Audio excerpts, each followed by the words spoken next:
Are you watching the NAMM reports? Perhaps you've been to NAMM. Have you seen anything exciting? Now, being interested in synthesizers and electronic music, that is my main area of interest. And I saw a report on one particular product which is really exciting. And that is Sound Particles Skydust 3D. This is a software instrument which produces 3D sounds.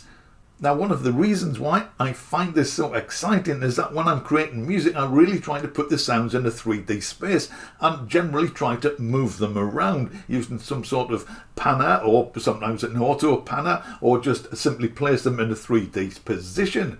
Now, Sound Particles specializes in, I guess, 3D sound placement plugins. These are some of the products they are advertising on their website. Now, I actually have Energy Panna. They were giving it away free, or someone was giving it away free a while ago, and I've used this on some of my pieces. It sort of pans sounds depending on their frequency, content. It's really interesting, and it stops sounds being so static.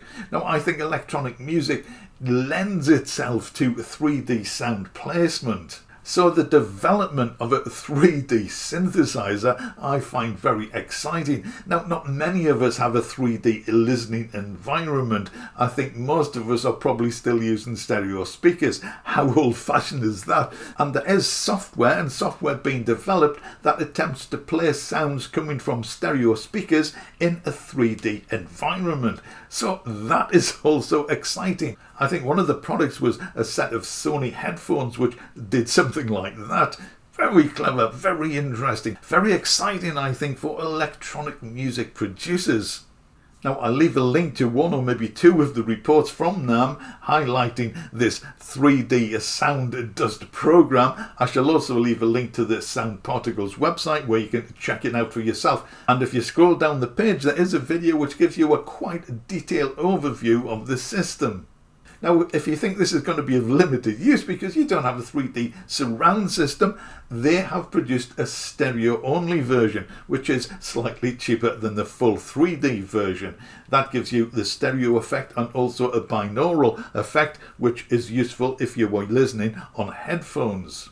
So I'm going to look at this in more detail, but I can see there's going to be a big battle between me and my wallet. Perhaps it's not terribly expensive for what it does, but for a software synthesizer, it is a fair chunk of change. So we'll see. So what do you think of 3D sounds in electronic music? Is this something you try to do when you are writing your music? Also, have you seen anything at NAMM which has really interested and excited you? Let me know in the comments. Although Sound Particles seems to be the first to market with a 3D synth, I suspect other developers will be wanting to follow suit. This could prove interesting. I'm going to watch more NAMM reports now. As always, thank you for watching. Please do leave me a comment letting me know what you think and what is exciting, and I will see you again in the next video.